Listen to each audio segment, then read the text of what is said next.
Greetings, Guzzlers, and happy Saturday, and welcome to another episode of Ben Buys Beverages. And today, I've got something that I didn't even know I had. Now look, in the Ben Buys Beverages household, one of my duties, my husbandly duties, is about once a month I clean out the refrigerator. You know, I consolidate things, I get rid of old stuff, I eat the little tiny bits that are still edible. Definitely get rid of all of the vegetables that were placed in that lower crisper drawer to die. I get rid of them. So anyhow, I'm in there tidying up, cleaning, and lo and behold, I find a beer on the bottom shelf on the door. And we had all ignored it for a while because it kind of looked like a condiment of some sort. So anyhow, I said, wow, I don't remember buying this. Presumably, I purchased this mystery beer at Cottage Hill Package Store. It's very likely. However, there is a non-zero chance that because I've recently been leaving out, little bowls of honeyed milk for the wee folk, one of them may have returned the favor. Yeah, there's a zero chance of that. Anyways, what I have is this. This is an Imperial Extra Double Stout. Excuse me. It's pollen season here in Alabama, which means allergies are through the roof, and for me, that manifests as a nasty cough. The more I talk or sing, the worse it becomes. Luckily, beer helps. Maybe. Anyhow, this Imperial Extra Double Stout is a product of the United Kingdom, and it clocks in at 9% alcohol. So I'm glad I got my morning yard work chores out of the way.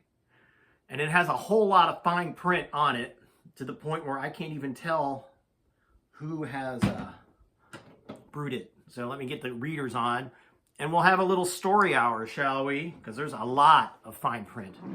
And there's also some Cyrillic writing there. I can't read Cyrillic. Sorry, folks. Anyhow, what a nice bottle. It's got Harvey's, whom I presume might be the brewery here. Anyhow, it reads, the style Imperial Russian Stout and the name Albert Lecoq, C-O-Q, are synonymous. In the early 1800s, the Belgian A. Lecoq exported Imperial Stout from England to Russia and the Baltic area. After the import traffic increased dramatically in the early 1900s, A. Lecoq was invited by the Tsarist, I love that word, Tsar, government to brew his legendary Imperial Extra Double Stout within the Russian Empire. In 1912, the first Imperial Extra Double Stout left the brewery in Tartu, the former province of Livonia, now Estonia. World War I and the Russian Revolution, however, brought a dramatic end to A. Lecoq's venture. Production ceased until 1921, and his brewery was nationalized by the Bolshevik government. The facsimile label on each bottle of Imperial Extra Double Stout pays homage, perhaps, to A. Lecoq, without whom this classic style would never have reached the legendary place in the world of beers. Excuse me. It's won several awards, and it's brewed and bottled by Harvey and Son Limited out of Lewes, East Sussex, England, under the supervision of the Board of Trustees of A. Lecoq and Tartu Brewery, Estonia. Woo! That's enough reading for a Saturday. Saturdays are for yard work and drinking beer. So I shall crack this open. Oy. And I hope you're having a wonderful weekend. Today, it's humid, but it's Alabama. Southern Alabama at that. But tomorrow promises to be lots and lots of rain and wind and temperatures dropping. So that probably means low 70s. Anyhow, here's the pour. This does not have special pouring instructions on the bottle, so I'm doing it this way. And I truly have no idea how long, gross, how long this has been in the fridge. So I guess cheers, right? It looks good. I wish there was more to fill my glass with.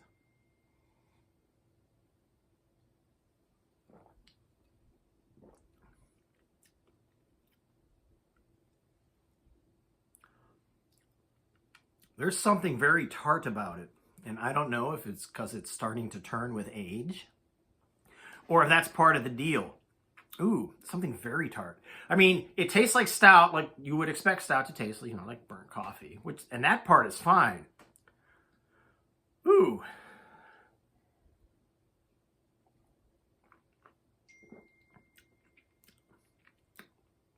Ooh. Ooh. I really think this beer has turned. This is this mystery beer. Because that's almost as bad as some of those deliberate sour beers I've had. Which is a shame because just the overtones of the stout that I can taste are really good. But then it turns, it's like victory. It turns to ashes in your mouth. I'm going to give it one more and hope that what made the pour splash wasn't like a chunk of something.